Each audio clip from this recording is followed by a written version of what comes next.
facilitated it. And look, 30% of the students didn't take the test. And you know, my concern is we don't know the answer to that question. And that's a problem. So, and excuse me, it's not time for public comment. Okay, you guys had your public comment. And I appreciate your respecting the 3 minutes because a lot of you wanted to speak. So thank you for that. But I'm trying to get you to understand it's not as simple as just, well, just refuse the test. And I don't want to come out and tell you guys, well, just do this. It'll all be fine. Because I can't promise you that it'll all be fine. I can't promise you that the district might not have some consequence down the road, and that concerns me.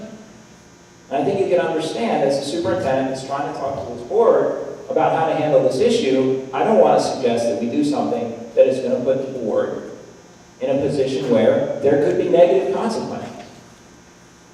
And unfortunately, I didn't get the chance to speak to the commissioner today about that, as we told you guys we were going to do at the last board meeting. Unfortunately, the commissioner asked to reschedule the meeting, couldn't be here. So I didn't get the chance to put this issue right to him and say, look, this is the confrontation, this is the problem. I don't want to pick fights with parents over this issue. On the other hand, I don't want to facilitate a problem for the board that I work for. So it's not as simple as just saying, well, just let everybody review it. So all I can tell you is, we have a lot of people listening. We have the board attorney here listening. We have Mr. Biedron here listening. And I will do the best that I can to craft the response. I know that that's what you want. But you need to understand that it's not as simple as just, oh, no problem, just refuse the test. So I'm sorry that I can't give you a better answer on that issue. Some people were talking about the concern about high-stakes testing. And how does this affect teachers? And could this hurt teachers? And as Mr. Biedron talked about, we have this issue of the MSGPs. Well, we've looked at that issue extensively in this district. And just to share with you the results of year one of MSGPs, year one, which was actually 13-14, okay? Every single one of our teachers came back with effective or highly effective ratings just on their MSGP portion of their teacher evaluation. So I'm not worried about it. And I'm not surprised, because I know our teachers are effective, if not highly effective. And now they've seen that too. So I don't think there's any concern to think that even at 30%, which is what it was, by the way, in 13-14, that we need to be worried that teachers are going to somehow be damaged by MSGPs. They're not going to be damaged by MSGPs.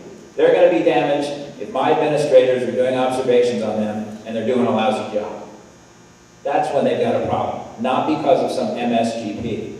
And furthermore, with respect to the students in the class and which teachers have which kids, MSGPs account for growth of students.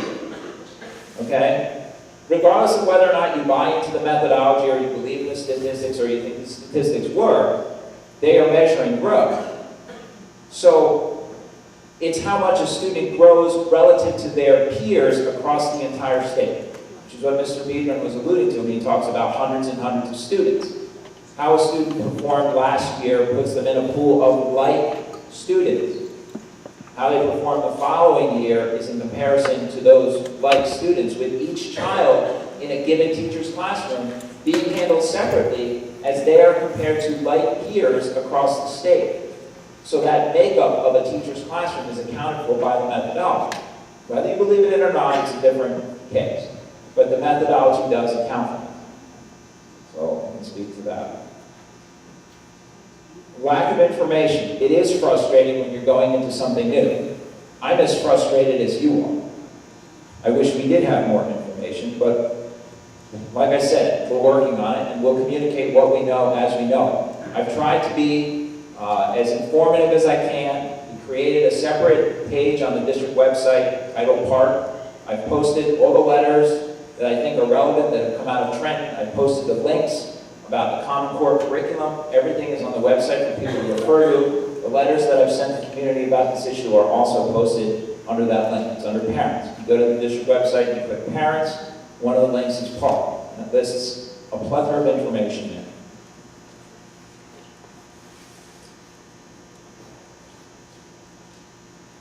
Okay. Somebody mentioned the Colonial Project at Oak Street School. I was at Oak Street School the other day, and they're planning the Colonial Project now. So I know they're still doing that. I'm sorry, but public comment is over. The special needs students. Special needs students have always had accommodations for state testing. And even though this is a new test, there are still accommodations for special needs students. There are many accommodations, and a lot of the accommodations are actually built into the test. Is it going to work? Is it perfect? I don't know yet. We haven't done the test before. How are the test results going to be used? Was another question that came up. Again, without seeing what the test results are, it's hard to make a judgment about what would be reasonable to use the test results for. Now, I was promised by Barry Ehrlichson that in February we'd be seeing a sample of what those test results would look like. It would have been nice to have that in September, but it's supposed to be coming in February. Once we see how the test results are reported, how it breaks down the assessment of the different standards, we'll have a better idea about how we might make good decisions about how to use those test results. The question about transcripts. The statute on the record right now does not talk about putting standardized test scores on a student transcript.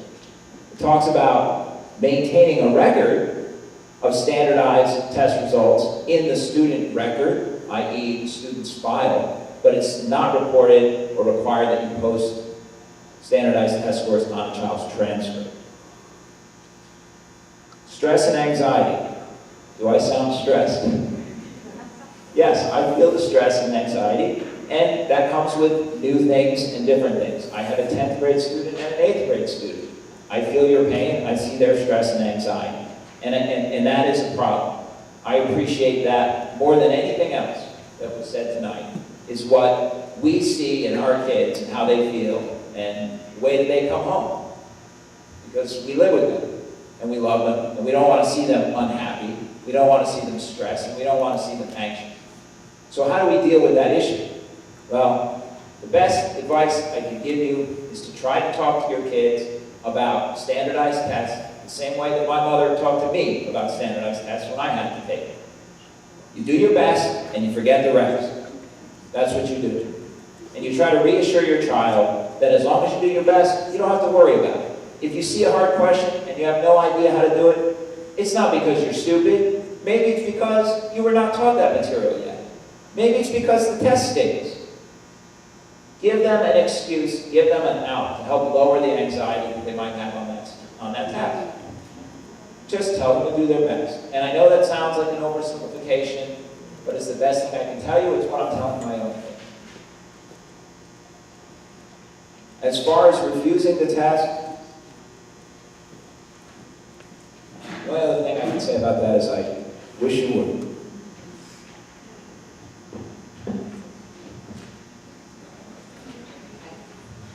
Do any board members have any questions or comments at this point? Karen? Do you have any more?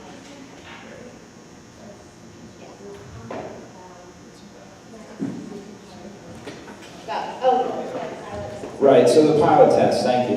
The pilot tests, they told us when the pilot tests were given last year that you're not going to see the test results.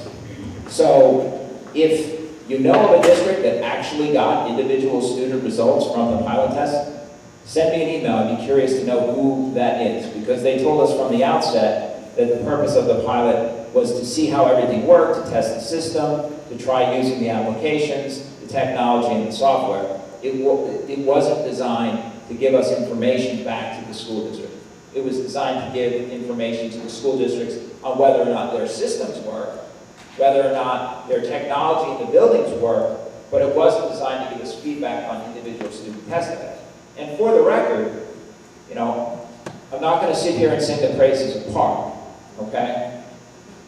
But I can tell you that one of the things that's really frustrating about the state test in the past has been that the only look that you get at test items is what you do illegally by peeking over the shoulder of the student that's taking the test. Okay? We don't get the tests. We don't get to keep the tests.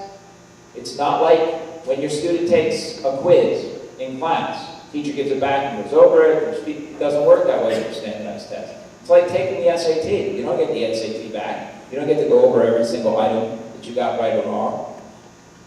At least with this test, we've been promised a portion of the questions will come back to the district, and we can use them for item analysis. We can actually talk to the students about the actual items and how they performed on those items, what they did wrong, what they did well.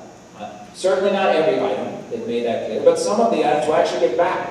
I can tell you right now as an educator, and some of you spoke as educators, being able to actually discuss a test item that the students took, that's a big plus. And they've promised that the results are going to be much more telling about how students are performing on specific standards. It remains to be seen, and I, for one, am willing to see if those results look good. What else did I miss? There were two. One was, is the Common Core fully implemented in our district? The Common Core has been fully implemented in the district. Somebody said that. So then the other thing was the time of testing quarterly versus the amount of days testing that we have on quarterly. Well, right. So we pretty much eliminated quarterly tests and special schedules for quarterly tests because we're trying to be efficient with the use of the school day to the greatest extent possible, which is why we were able to come up with a different scenario to implement the test. A lot of people mentioned in that schedule that they see a weakness for seniors and for students that are trying to prepare for AP tests. I'm not going to argue that point. I mean, clearly, seniors are not taking the test. So if we're spending our time at the high school testing the other kids, and seniors aren't even taking the test, it is a shortcoming that we have for seniors not being in class. I believe firmly at this stage, we're doing the best that we can with the resources that we have to make the best schedule grades 3 to 12. What can we do for the seniors? We're trying to look at what we can do to plan something valuable or something at least enjoyable for the students. Now, one idea that I can talk to Mr. Hallett might be to specifically create time for students that are worried or working on AP tests to have time at school to work on their AP materials. If the teachers know in those AP classes prior to the days of testing, okay, for the next 3 days we don't have class, let's prepare some things that you can work on maybe during the school day, even though I might have to be involved in proctoring the test, you could be working on these things. So that might be something I can talk to Mr. Howard about that could help alleviate some of that lost time, in particular for AP classes, which I am sensitive to because I do understand they're taking those tests in May. And they spend the course prepping for that test. So it's important that they prep some more for that test, if they can, if there's time to do it. John has a question. One of the questions was, are we going to use park for placement? Right, so I tried to answer that question. In terms of park and placement, how do we use the results of the test? I don't want to say how we're going to use the results of the test until I see what the results of the test look like. How valuable are they? How legitimate do they seem to be? It's a new test. I can't promise you we're going to use them for nothing. I mean, the goal is to have a good test. The goal is to get good information out of the test. Our job is to give this test. That's our job. That's our charge. That's what the law says that we're supposed to do. We're supposed to give this test to every single student. And the teachers of this district are doing their job when they give that test. And when a child comes into the classroom and they've been told, okay, today we're doing the test, it's really a difficult position to be in if the child has also had the parent say, you're not allowed to take the test. The teachers are doing their job. That's what they're supposed to do. Somebody used the word undermine. I think that's something to think about. I understand you're not happy, but it creates a real conflict for us because we're trying to just do our job. This is our job. It's a law. It's great that you're here, but who makes the laws? Not this Board of Ed. Not me. Not Mr. Biedron.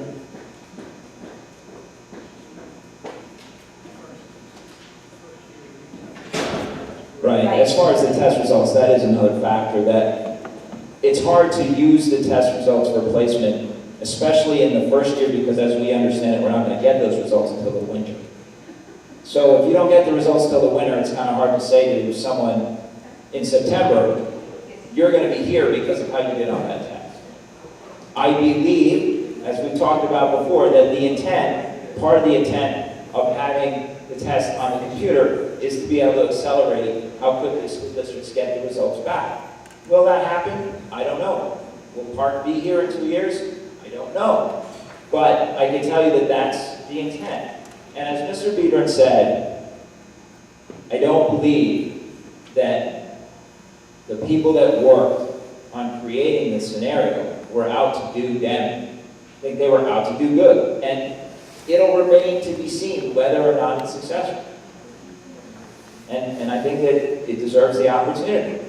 Furthermore, we're doing our jobs here. This is what we are charged to do.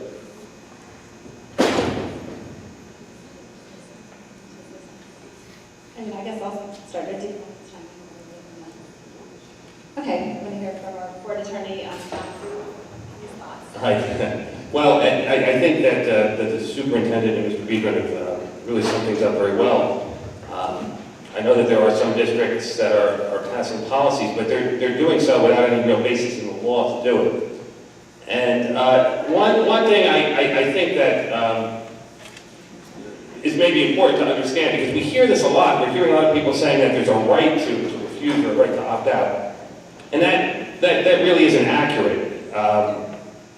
That implies that there's some constitutional right to not take a test, and that's just pretty much a misunderstanding of the law. That's not to say, as the superintendent said, it's not to say that we can force someone to put their hands on the keyboard, as I read somewhere, and take the test. Obviously, people don't take the test, they don't take the test. But that doesn't mean that they're in doing so, they're exercising some sort of constitutional right. The United States Supreme Court has said in a number of decisions, and what happens with these discussions is there's always an element of truth to the arguments that people make, but when we really dig down into it, it doesn't say exactly what they think it says. The Supreme Court has said in a number of cases that parents have a right to control the education of their children, and that is true. There is such a right, and the right relates to the right to control the upbringing of their children, and it's been phrased that way in various different decisions. Many times people cite the Troxel case, which was a Supreme Court case from about 15 years ago. And what that case was about was a law in a different state which dealt with the right of people other than parents to get visitation of children. There was actually a law in the books in that state that said anyone can get visitation rights, apply to a court to get visitation rights of children if it was in the best interest of the child. And the Supreme Court said that's unconstitutional. It violates the parent's right to control the upbringing of their child. That case had nothing to do with education. It had nothing to do with testing, certainly.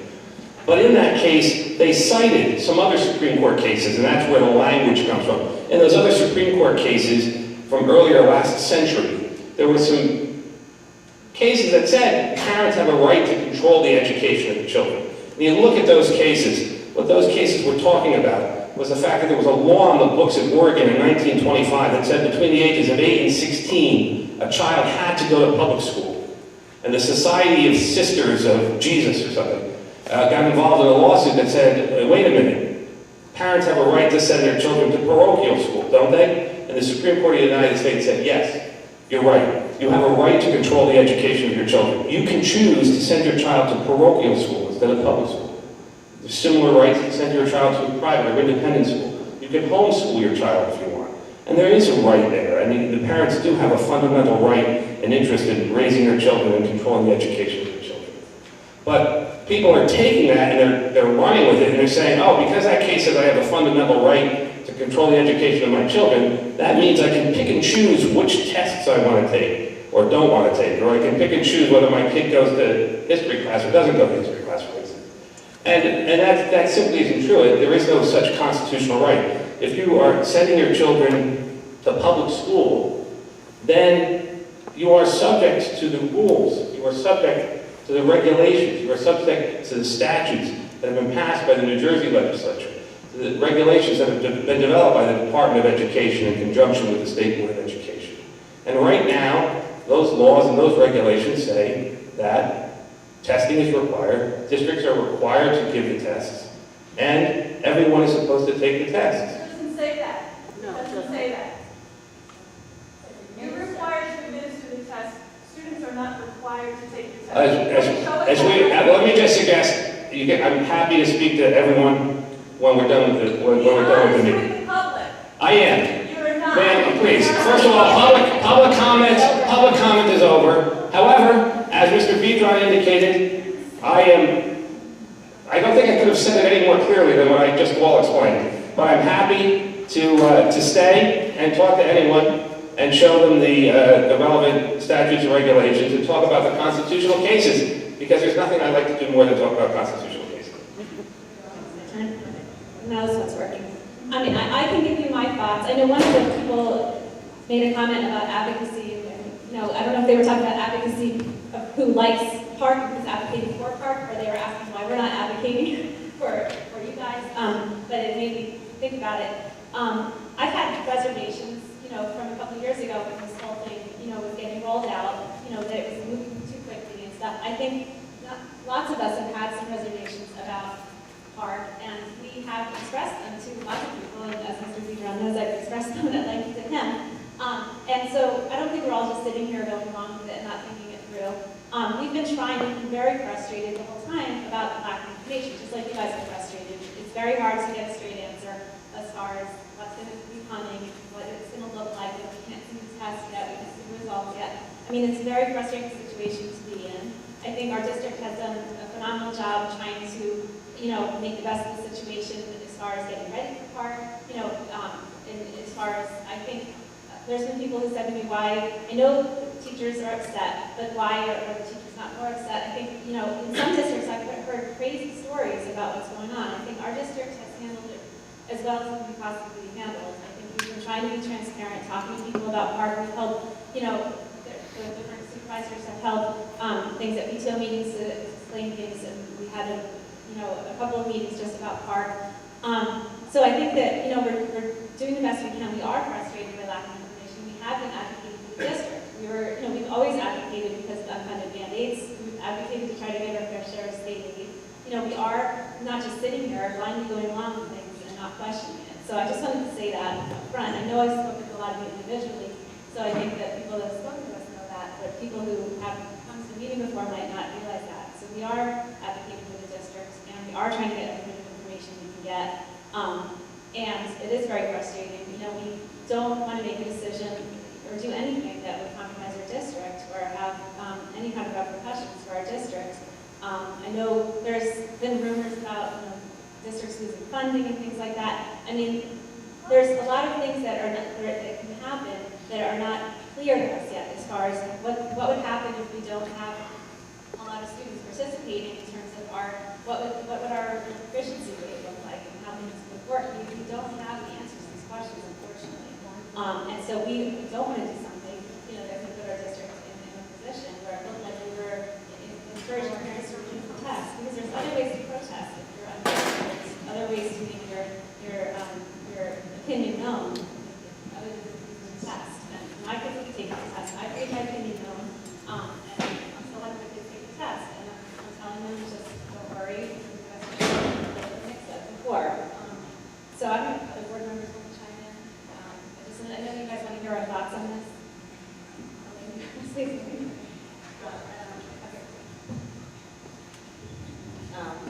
I think the most important thing is, this is a state mandate. We don't have a choice in it. It's something that we had to spend money over a number of years to prepare for. but we've done it. We did what we were required to do by state law.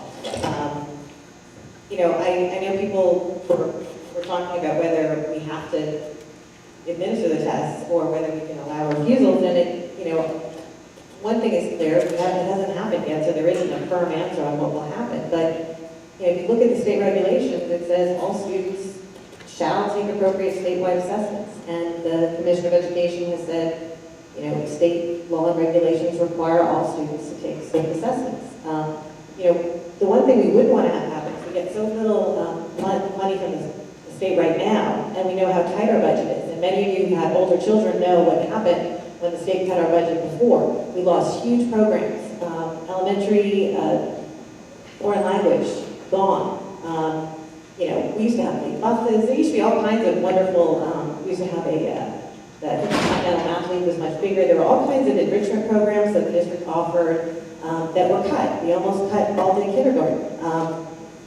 We don't have any fat in our budget, and we are only allowed a 2% increase every year. So our job on the board is to ensure that the financial stability of our schools, and taking a decision that might do something to undermine that, which perhaps could be loss of funding from the state, that could be, you know, meaningful such that we would have to cut programs, is something that's frightening to us. And until you have an answer, I, for one, don't want to be in a position to vote to do something that might, that, you know, we're talking about what the consequences would be. We don't know the consequences. And certainly, you know, the state of New Jersey, Governor Christie can decide what he wants to do. If he decides he wants to not give us funding, that's something he could do, and that would be very, very, I think, devastating for our district. And so that's something that isn't a small thing. It's something very important. And as board members, as I said, I feel like we have to protect the integrity of our schools. And you know, I don't want to be in a position where they cut our funding. And if there's no one that can tell us that won't happen. So.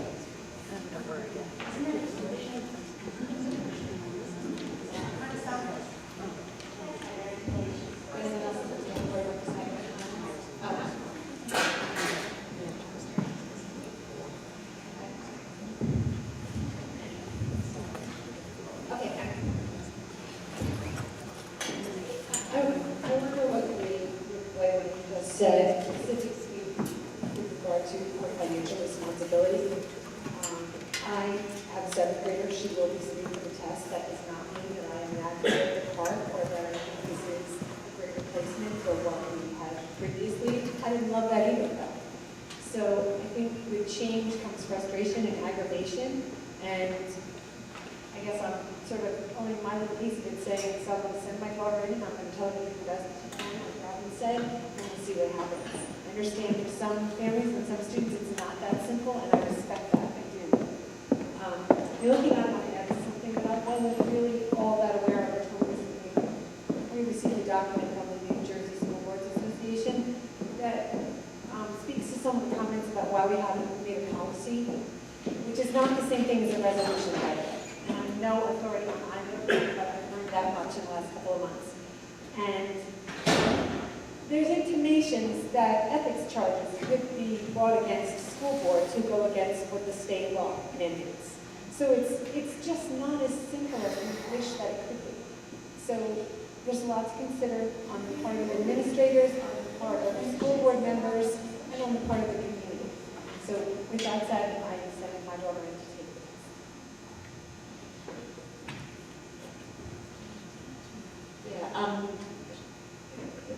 The threat of ethics violation, although concerning, isn't going to stop me from making decisions based on what's right. But as board members, we've taken an oath to make decisions in the best interests of the students in our district.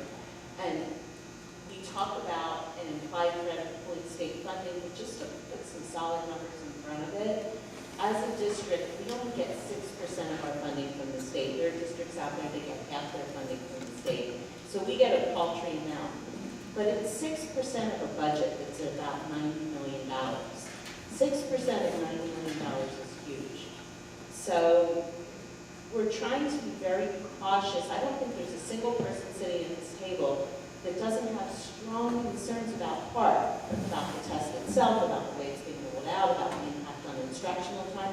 For those of you who haven't been coming to board meetings regularly, we've been talking about this for a year and a half. We've seen this coming down the pike. We've been concerned, we've been talking to legislators, we've been talking to the State Board of Education. I even had a conversation with the governor himself about unfunded mandates. But it's coming, we're concerned, but our priority is to make sure we maintain the integrity of the overall program in our district. And if we think there's a chance that making a rash decision can put millions of dollars to fund our district in jeopardy, then we can't make a rash decision. We have to sit back, we have to weigh all the variables and make a very measured decision on what we need to do.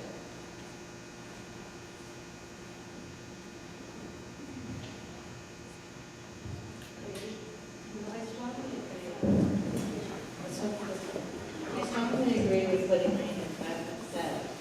And this change is hard, and especially when changes are known, it's harder. It is coming in a very non-environment. I see the frustration. I will send my son to take the test, so I know everything that's coming down the pike. I know is he will have to do his best, and we will deal with whatever happens after the test. But I also have confidence in this administration that they will do the best to help our kids with whatever the results are of the test. So if he doesn't do well, I know the administration will do whatever they need to do to adjust and accommodate the education in our district to make it the best it can be. So and based on all the, I don't want to repeat, but we have to be fiscally responsible, because this is what we do is, the board member, I'm looking at the numbers, I think significantly more than most of the people in the audience. And we ask questions, we're trying to figure out how we can get every dollar to go to maximum. And I don't think we see that in all these board meetings. And I do it, but I know other people do even more than I do. So we need to be very fiscally responsible, and not as clear-cut as everybody thinks. So I just want you to know that we are on everybody's side. It's not us against them. We're in it together. I have very little to add to that, except I did want to say some members of the audience were asking if we've taken a look at the part test and if taken the test ourselves, and I have done it. It's definitely a difficult and challenging test. Do I think my kids are going to pass it with flying colors? Absolutely not. They are going to feel challenged and frustrated, but they are taking the test. And I want them to do the best they can do. I mean, they would have helped me opt out or refuse every test if I could, if I posed that question to them. I know that some people came here looking for some guarantees from us, but we haven't been able to give any guarantees, any guarantees that we can't pass any on to you. We just don't know. We're trying our best, and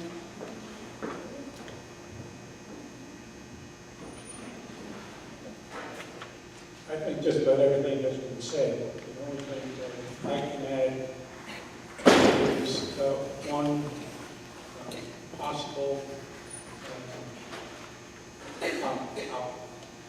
optimistic comment. And that would be 13 years ago, I decided to become a teacher. And part of teaching, I had to pass a test. So I went out and got the study guide, the practice test, and so forth. And I read through that, and I was ready. And when I went to take the test, the questions were much easier than the practice test. And I realized what the practice test was. It was to sell materials so that people would buy them and practice taking this test. So we really don't know a lot about what's coming down the road from Park. The comments we get are sometimes conflicting, and the only thing I can hope for is that someone, we understand the PhDs are making up these questions, maybe someone can look at these questions because they are confusing, at least the practice tests that I took. And maybe we could just hope that they will be normal questions that aren't that complicated. Obviously, we can't count on it, but that's hopefully one optimistic change that will come along.